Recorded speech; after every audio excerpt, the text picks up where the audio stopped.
Hi, everybody, and welcome to our first in a, rather large number of videos we're going to be going through this semester for GSP 110. Again, this geospatial research methods.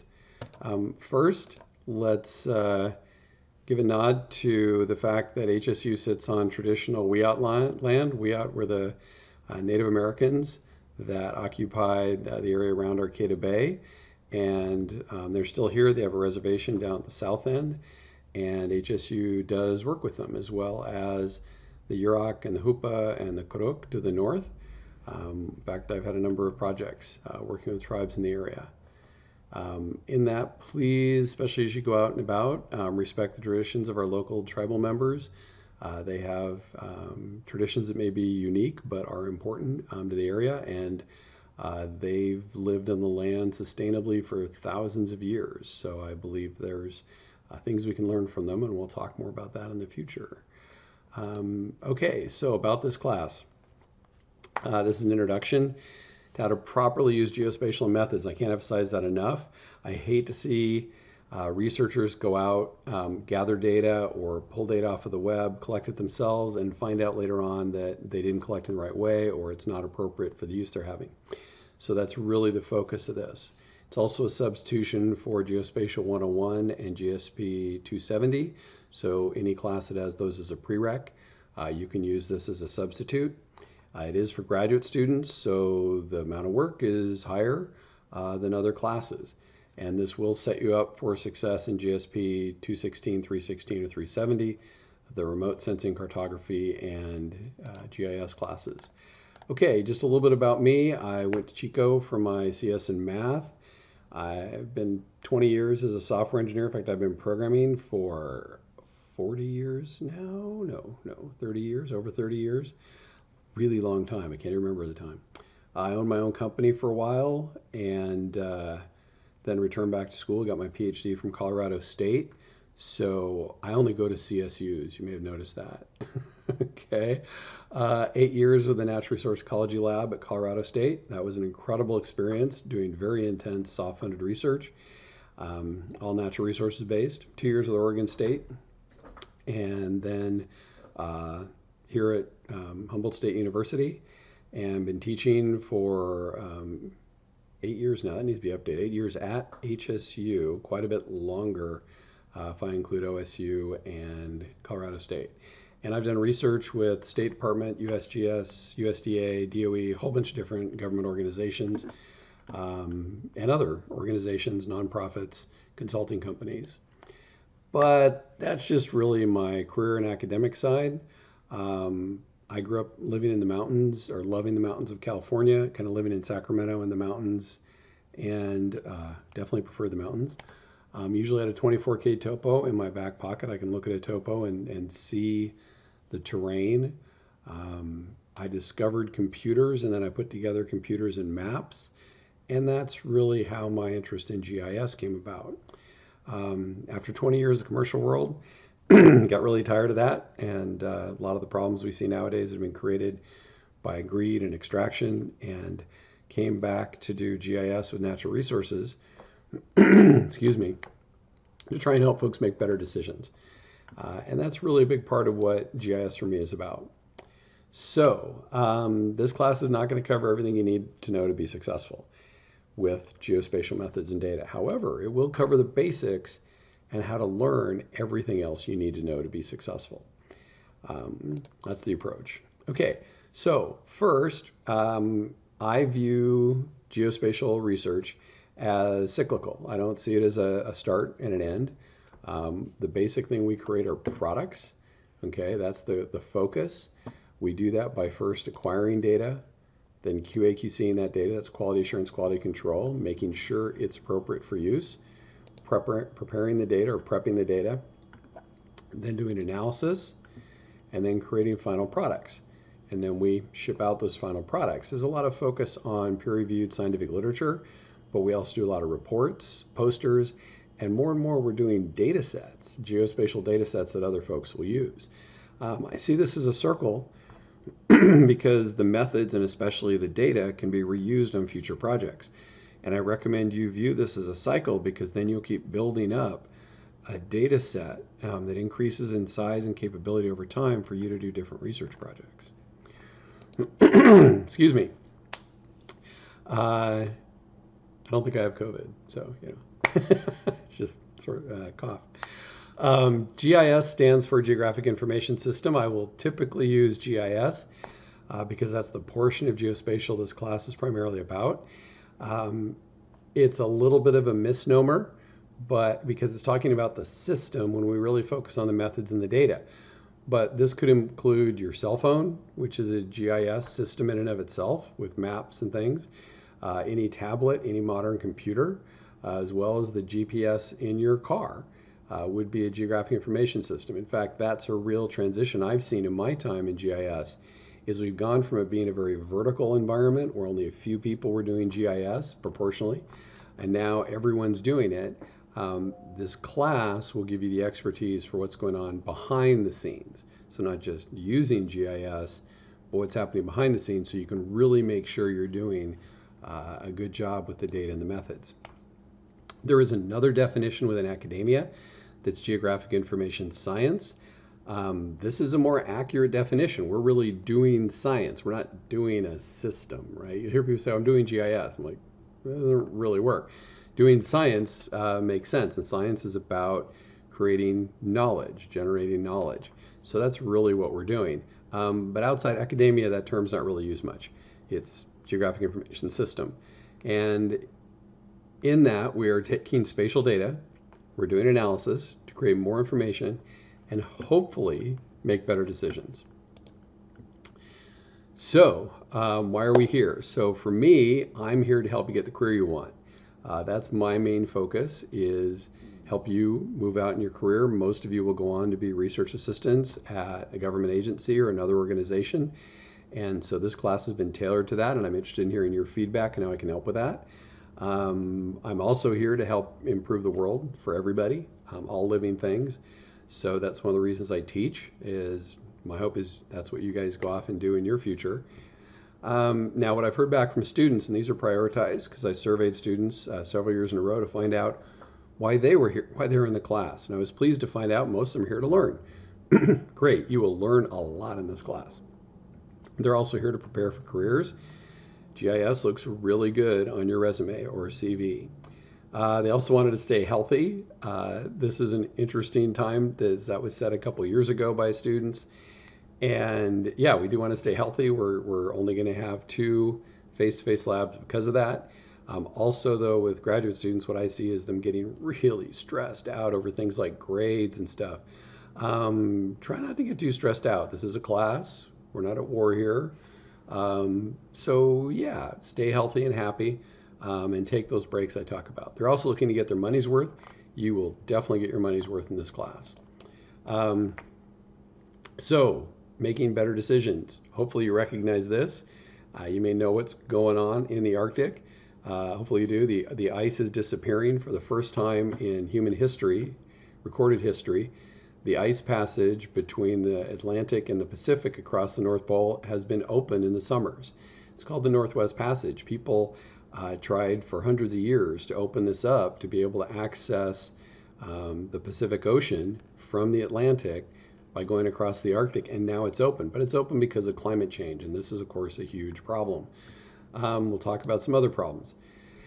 A lot of my hope for what humans can do to fix issues comes from the ozone hole. You may remember this, that there was an ozone hole forming over Antarctica. It was measured. It was recognized that that was coming from propellants that were being given off by aerosol cans as well as refrigerators and things.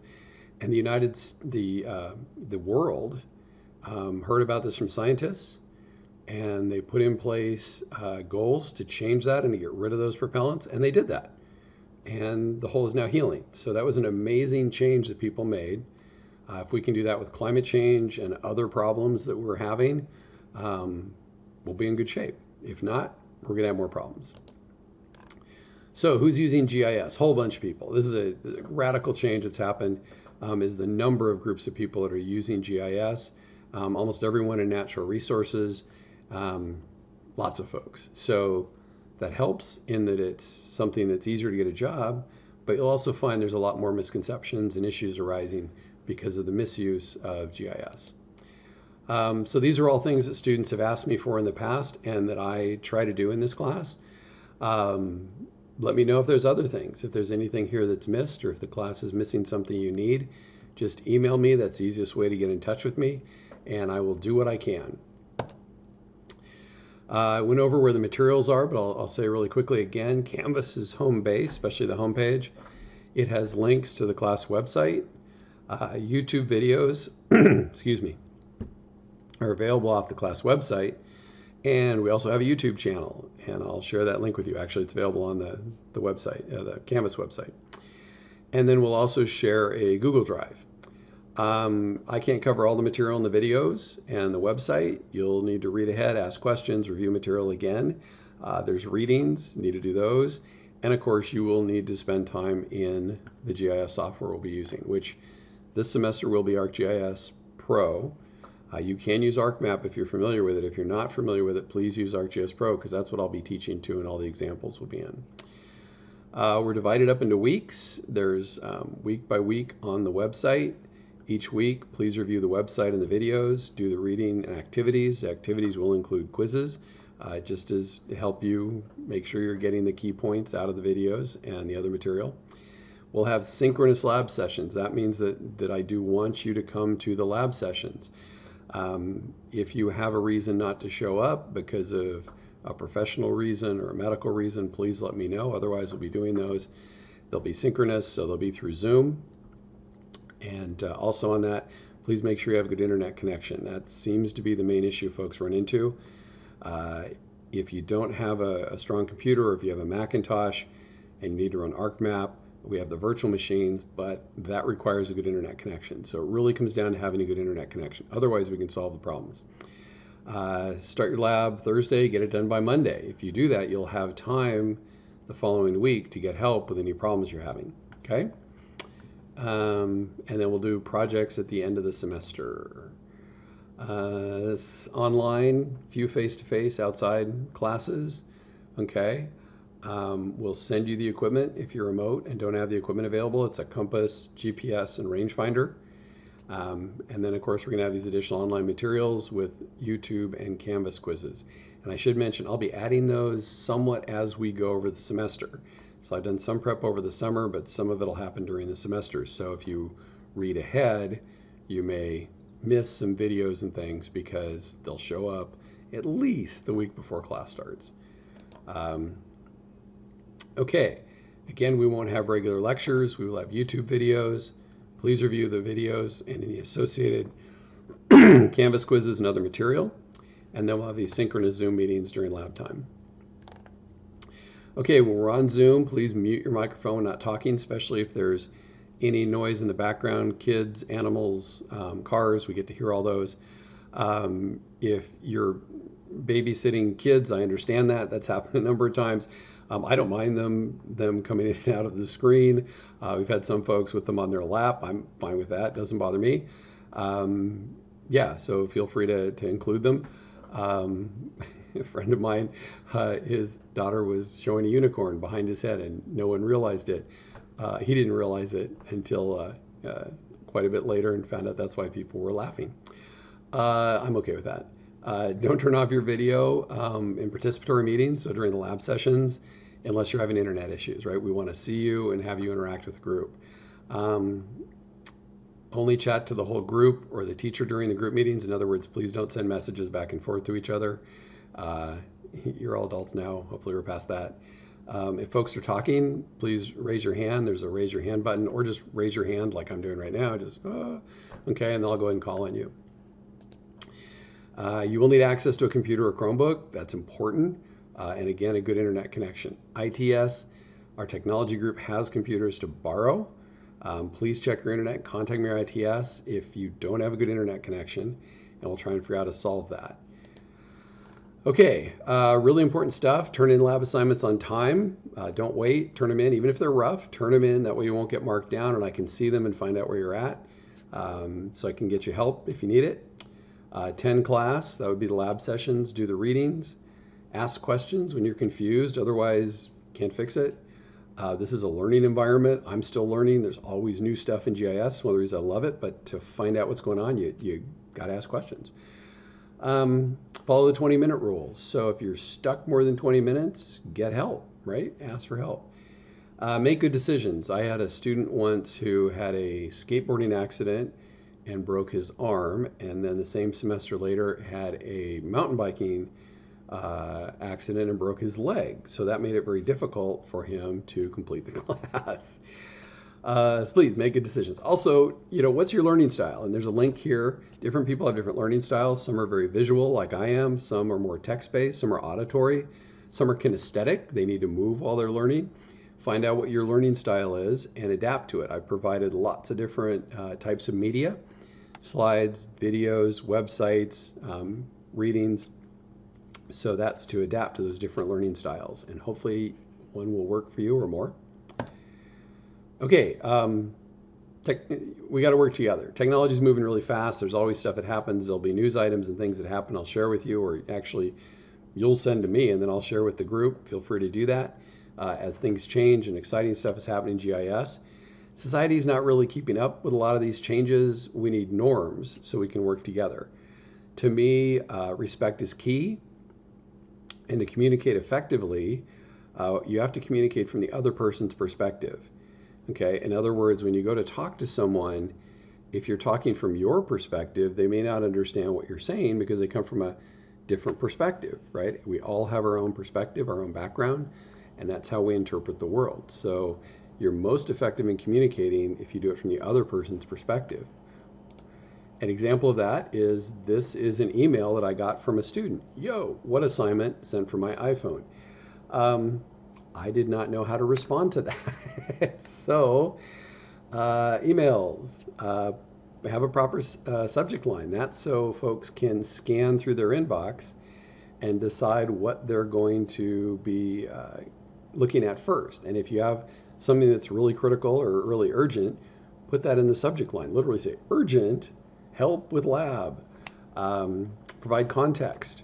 Right? This is for GSP 510, Lab 3. I am having trouble with XYZ. That context is important. Formal signature, now that's really just when you get started. Once you get to know someone, you're emailing them repeatedly, you can just sign it with your first name. That's what I do. But use your first name so they can look and see, it's from Jim or this person. For important emails, I write them and rewrite them. And some of them I then never send them. Okay, if you're emotional state and you write an email, there's a really good chance you may regret sending that email. And instead, I'll relax, think about it, and then often I'll take the person out to lunch or get a chance to just talk with them about what was up. Works out much better. Okay, bottom line is, more time you spend working with GIS, the better you're going to do. Especially the software. The software ArcGIS is slow and buggy. It's complicated. So you need to spend time with it. And you also need to spend some time playing with it. In fact, we'll start out playing with the software exactly for that reason. We're not going to have a big assignment that has a lot of pressure. You're going to create your own island. That was designed by a student specifically to keep your level of stress with GIS low at the start. It'll increase, don't worry. But the more time you spend with it, the more comfortable it'll be, the more fun it'll be. Okay? Work hard. I'm not too worried about that with graduate students. Some of you just need to focus because you'll have so many things going on, and be ready to help others as well. Okay, there is a lab assigned this week and due next week. So assign the first week, depending on when you're watching this video, and it's due the second week of classes. So don't forget that, and you want to hit it on Thursday at the latest and get started. And then don't forget the other material. And I look forward to working with all of you. Have a good day. Oh, and this was a long video. I will try to make the other one shorter. And if they're long, remember you can always pause them, leave it open in your browser, and then come back later and finish listening.